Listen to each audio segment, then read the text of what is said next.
Thank you for coming to the Belief Breakthrough Podcast. I'm your host, Patrick LaRouge. I have a best-selling book as well as the creator of the Freedom Mastery Experience. And my whole practice and my whole journey in my life, it has grown from body worker all the way to a person that now optimizes a person's performance by getting them to see and connect with their inner child, their conscious mind, their unconscious mind, and learn about their nervous system so they can do more with less. Now, I want to thank you for coming to this podcast because you probably don't know who I am as well as what I am offering and what I'm doing and how I'm changing people's lives. And that is absolutely a fun story, and that's what I want to do in the very beginning because so many people have told me I should be a person that's just telling stories and doing podcasts and things like that. And for years, I resisted that because I just want to help people one-to-one. And as you know, we all have our beliefs and we all have our thoughts that we resist things. And sometimes the things that scare us the most are the things that we should move forward to. And this is one of those things, is actually telling my story. I can say wins all day, but when it came to me, I hid all of those things deep within myself. And this is a place where I'm now going to stretch myself and become more vulnerable by telling my personal stories, my things that changed who I am. And that's what this podcast is about. I want to take apart all the successful people and give you the actual stories and the beliefs that they had to change within themselves to become the next level of themselves. And that is what this is all about. Finding out where your beliefs actually stem from, and I'm going to be reworking things. And when I do these interviews, you'll hear me look for those beliefs and then find out where it came back from and where it started. And in this whole world of that I'm going to show you, I want you to remember one thing. We all have a timeline of life, and inside of your timeline of life, different things happen. One of those things being when you're a child, you know nothing. Nothing at all. Nothing's in your head, and based off your experience, you learn the different beliefs that are going to dictate your thoughts, that's going to dictate your words, that's going to dictate your actions, that's going to dictate your behavior habits. And we all want to change these different habits, these self-sabotaging behaviors, all the things that's there. That's what I want you to remember. And in each stage of life, let's call it, spring, summer, fall and winter of life, you're going to do and see things differently. So depending on where you are, if you're in the beginning part of the spring part of your life, you're going to see the world as vibrant. You're going to be very curious. You're going to be doing things, learning different beliefs. In the summer part of your life, you're going to be a go-getter. You're going to do different things. You're going to acknowledge different things, and things are going to embed inside your brain differently. Then there's fall, where you're actually reaping your harvest. You're doing more things with less. And then there's winter, where you start to fall and you start to die away. And this is where death happens. That's for every human being, for every organism, for everything that lives. That is one thing that is completely true. And that's what I believe in that way. And there goes a belief, right? So today, on today's conversation, I want to break apart the concept of letting go is a skill, not common sense. And because I hear this so often, take the higher ground, just let it go. Take the higher ground, just let it go. You should be able to have these feelings and just let it go. Then people tell me it's so hard, I can't let it go. And all these things happen because of different beliefs that you have inside of yourself. Now, why is understanding letting go is important to you, and the fact that it's a skill that you have to develop and really hone down in and be conscious of how to let go, is because if you don't let go, you're truly doomed to repeat the same thing over and over again, right? So in the physical world, you'll never reach that level of success that you know you're capable of, because you're doing the same things in the same way that you did before. That's only going to give you a certain different result. And when I do my seminars and when I do these different things, I use jumping a specific subset of lines, right? We all have these different aspects that we want to cross, these goals. And some goals are really, really small, where you can just make an easy jump. And then those goals naturally, because we are human, because we want to stretch ourselves, because we want to do that, without you knowing, your goals start to grow bigger and bigger and bigger. And unless you change the way that you're doing, and as soon as, and this is where it gets tough, you'll start doing the same type of jump until you reach your pinnacle where you can't, your wall is what I call it inside my book. You can't jump as far as you can in the same position. You might need to take a step back to take one step to jump. And then sometimes you need a running start to jump over the goal that you want, which means you have to go back. And most people don't want to go back. Most people don't want to slow down. But that's where letting go of your position, letting go of your thing, your only way, your tunnel vision, your focus to do one aspect, like losing weight. Like the way that you have this hustle habit, you keep on pushing when you don't realize the simplest way is to actually slow down. And that's what's going to help you. Now, letting go on the mental side is slightly different. Think about yourself as you're in jail, and your jailer is you, and the warden is you. And the only way that you can get out of your own jail is by letting go of something. Now, that's a fun analogy for me to always play around with, because whenever I struggle, whenever I think something, I say, I'm doing it to myself, and I'm watching my jailer beat me up and being really, really hard on myself, and he's doing something wrong, but he's me. And then he's taking orders from somebody else, and that's your beliefs, and that's the warden, right? All these different things. And if you start to understand that jailer and passing that word through that jailer or watching that jailer, you instantly have access to your warden, which is your beliefs.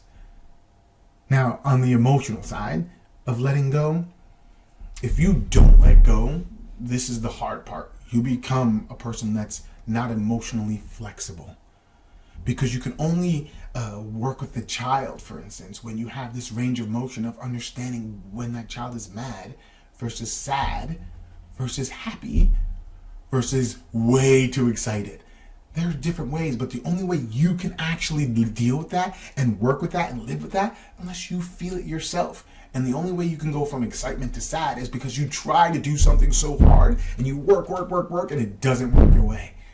And then you get sad, and then you learn how to process that sad so you can get excited again. And then you learn this flexibility of emotions, right? That is why it's so important for you to actually learn how to let things go. And everyone is different in that way. And that's what I wanted to take apart about that. Like, where was it for me that I learned how to let go? Because I will tell you this, I work with a lot of people in the beginning of their lifeline with me. I call them functional hot messes, because we are extremely functional and we do things in a hot mess world. And I used to call it, and I still do, I know my crazy. I know how to make my crazy work, right? So we have these functional hot messes. And unless you start to let things go, these functional hot messes will stay a functional hot mess or just fall apart. But once you start letting go, you start becoming a little bit more intuitive. And then you start performing at a higher level, and you start letting go of some of the things that you thought was the better way to go, even though it was working as the hot mess. You start making money in a way where it's simpler for you. You don't have to do all the work.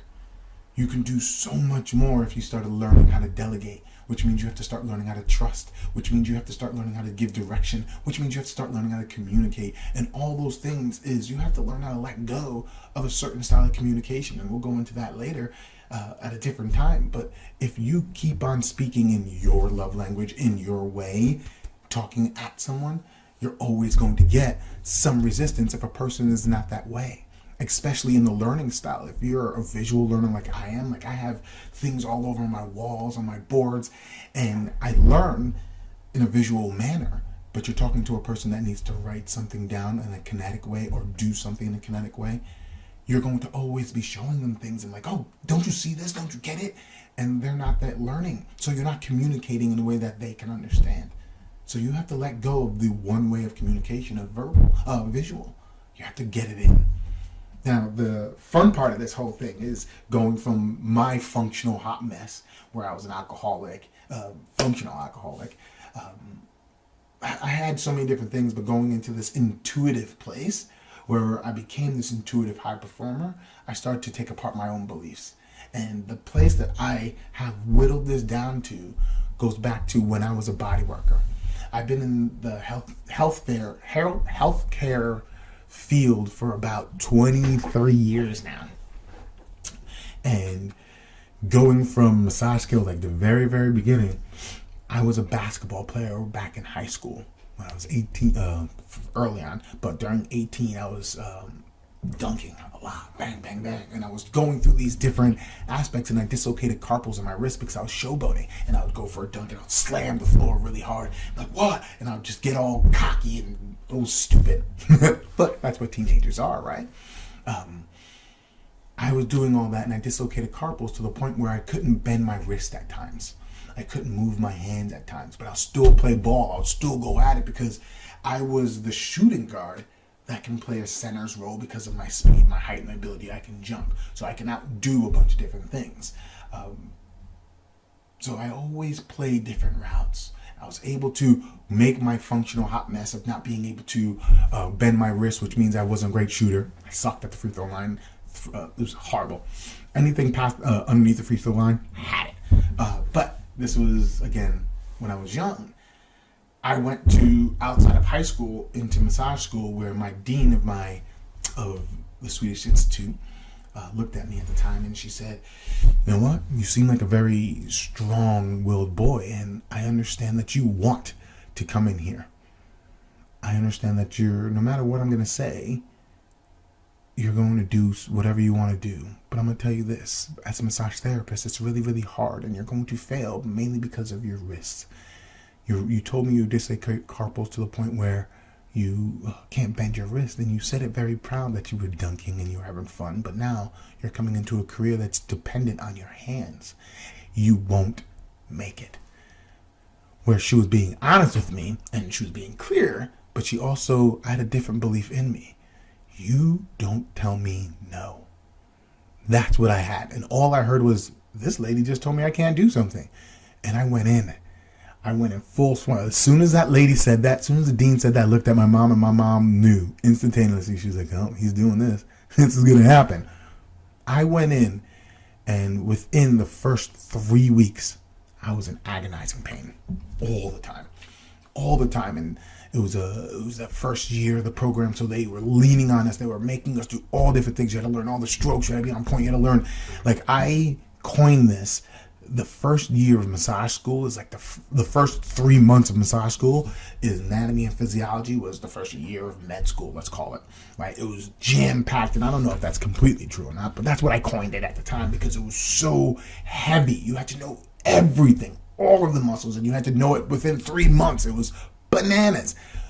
Many people, like, I think like 60% of people just dropped out because it was so hard because we were the first semester, the first students to actually go through the harder program, where they went from a 2-year program to a 1.5-year program. So it was really, really hard. And I remember the time where I was at my second semester. I made it through that, the drop-off point. I was ready to quit because I was in pain, not because I didn't know the materials, because I was in pain. And I remember doing the worst massage of my life during my first internship. And I coined this point in my life, the rose moment. And what was driving me at the time was the dean saying I couldn't do it. And that was the only thing pushing me through, red hot rage of, you can't tell me what to do. I freaking bumbled through the worst massage that I've ever given in my life. And granted, I've been doing this for maybe 6-7 months now. And it was hard for me to go through that massage because I was moving my arms. I was in pain. It just wasn't the right place for me. And what happened was I let her go. And one of the things everyone should know in any service industry, you never turn your back on your people. I was so defeated at that point that I turned my back and said, "You're done." And I walked out. I walked out of the curtains, it was this little boxed area, and I walked to the back of the room, and I was talking with one of my friends, and I was just like, that was the worst massage I ever gave in my life. I think I'm done. I can't do this. I'm in pain. This sucks. And I see her looking over my shoulder in that scared manner, looking over my shoulder, and she said, "Yo, your person is talking to you. You're definitely right. You're so screwed." And it was the scared feeling of my life, because now what I thought was going to happen was going to happen. She comes walking back, and this is frail old lady, and she grabs my hands. She looks me in my face and says, "This was the best massage that I've ever had in my life. And I've been coming here for 10 years. A decade I've been coming here. This was the best massage that I've ever had. Thank you." My heart fell. It just, it hit me in such a way that I've never experienced. Now, this is a 19-year-old man now. Oh, boy. I never felt like that in my life. Someone saying thank you for something that I thought I did something horrible in. They loved it. Instantaneously, I let go of that red hot rage of you can't do this, so I'm going to force myself. Right? I let go of that. And I started chasing, wanting, craving the thank yous. And that changed everything because I let it go. Now, I can go through all the reasons why I learned how to hold on and how to push, how to have this determination. It's still here with me in my life where I dig my heels in and I push hard. But in that moment, I learned to let go. I learned to let go and feel my feelings and allow that to happen and allow those feelings to push me ahead, which then gave me a completely different outlook on why I was doing what I was doing, what I was doing in life. So I want you to think about, where are those moments where you actually need to go back in time and learn to listen and learn how to look at yourself and say, oh, wait, I did let go there. And then look at those things that you did. Like, I completely surrendered in that moment of a lady holding my hand, stranger holding my hands and giving me it all. The best things ever that you felt. We always have this way of pushing back on people emotionally. I allowed it to let in. I learned that.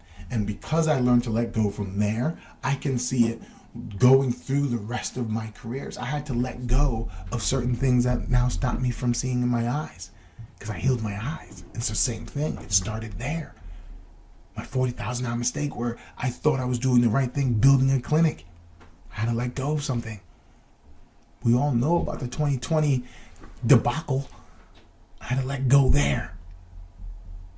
So, where did you have to learn to let go? Because you've had those experiences. We all have to learn it. We all go through it. It's just certain people don't look back and say, this is what I learned, and let me imply this now so I can learn to let go easier.